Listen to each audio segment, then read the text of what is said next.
Ao longo da história da humanidade, muitas civilizações floresceram, construíram cidades, criaram culturas e deixaram suas marcas. Mas nem todas resistiram ao tempo. Algumas desapareceram completamente, engolidas pelas forças da natureza. E entre todas essas histórias, uma delas se destaca pela sua fama e mistério: a cidade perdida de Atlântida.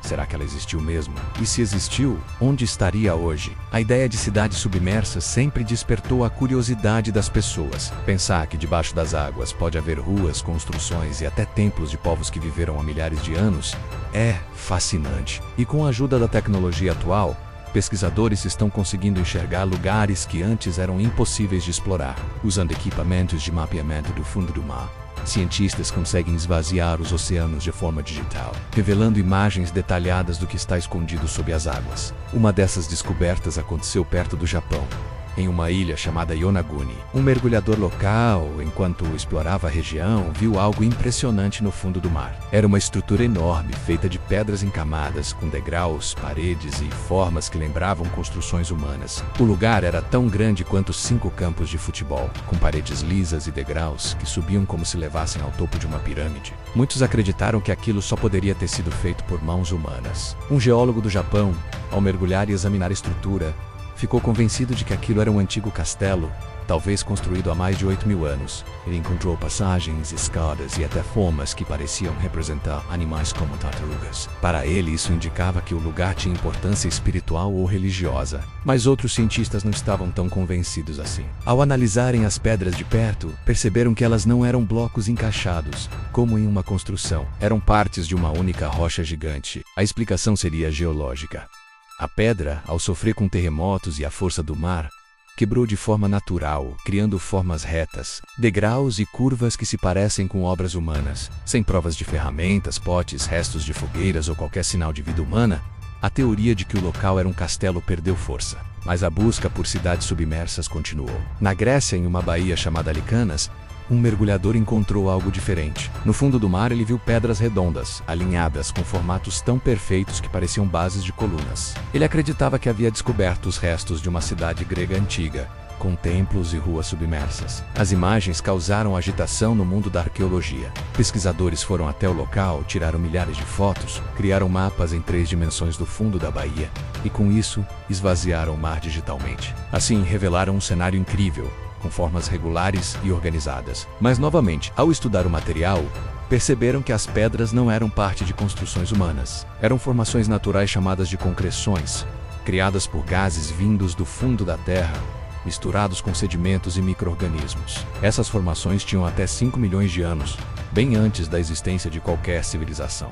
Apesar disso, nem todos os lugares explorados contavam apenas com pedras formadas pela natureza. Em outro ponto da costa grega, na ilha de Elafonisos, uma verdadeira cidade submersa foi encontrada. Tudo começou quando um pesquisador mergulhava por ali e viu fileiras de pedras no fundo do mar. Ao olhar mais de perto, percebeu que aquelas formações eram diferentes. Eram ruas, paredes, vasos e até ferramentas. O nome dado ao lugar foi Pavlo Petri. Os estudiosos ficaram maravilhados. Pela primeira vez, havia uma cidade inteira submersa com evidências claras de que ali viviam pessoas. Encontraram objetos usados no dia a dia, como potes para armazenar alimentos, ferramentas para o trabalho e até túmulos. Em um deles, descobriram que parecia ser um pequeno túmulo, possivelmente de um bebê. Com a ajuda da tecnologia, os cientistas fizeram o mesmo processo.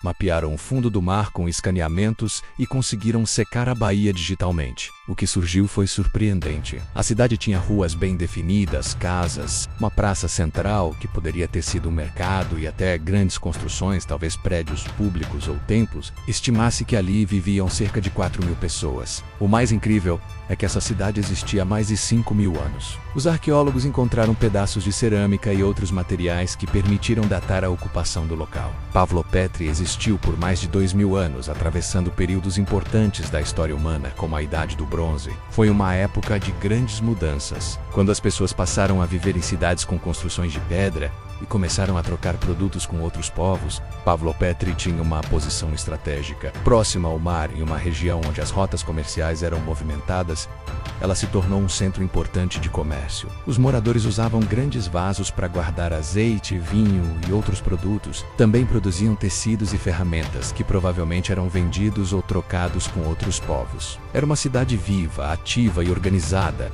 mas como uma cidade tão próspera desapareceu? Os pesquisadores acreditam que uma série de terremotos fez o solo afundar. Com o tempo, o mar invadiu o local e cobriu tudo. Como não há registros escritos sobre a cidade, ela foi esquecida por séculos, até ser redescoberta no século passado. Hoje, Pavlopetri é considerada a cidade submersa mais antiga do mundo. E quanto à lendária Atlântida, será que ela existiu mesmo, como descreveu o filósofo grego Platão? Segundo ele, a Atlântida era uma civilização rica, avançada e poderosa, que teria desaparecido de forma trágica em apenas um dia e uma noite, devido a terremotos e inundações. Muitos já procuraram por ela em vários lugares do planeta. Um pesquisador se dedicou a estudar os textos de Platão com cuidado, tentando identificar pistas sobre a localização de Atlântida. Ele acreditava que a resposta poderia estar perto do estreito que separa a Europa da África, conhecido como Colunas de Hércules, na região onde hoje fica o Estreito de Gibraltar. Ali, sob o mar, há uma formação que pode ter sido uma ilha no passado. Durante uma pesquisa sobre o nível do mar,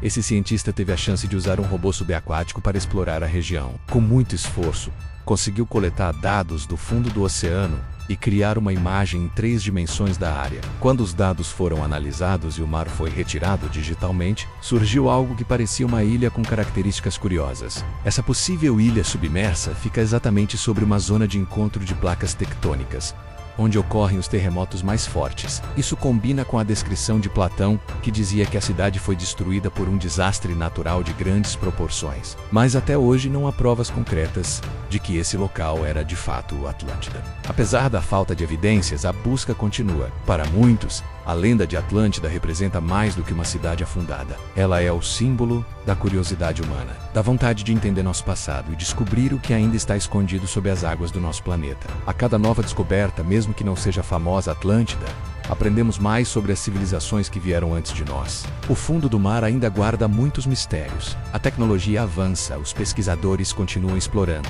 e novas cidades submersas podem ser encontradas nos próximos anos. É possível que, um dia, uma descoberta mude tudo o que sabemos sobre a história antiga da humanidade. Até lá, continuaremos sonhando com Atlântida, investigando as ruínas de Pavlopetri, questionando as formas de Onaguni e nos perguntando quantas outras cidades estão adormecidas sob as águas, esperando para serem descobertas. E você acredita que Atlântida existiu mesmo? Ou acha que é apenas uma história criada para ensinar uma lição? Deixe sua opinião nos comentários e não se esqueça de se inscrever no canal para mais curiosidades incríveis como esta.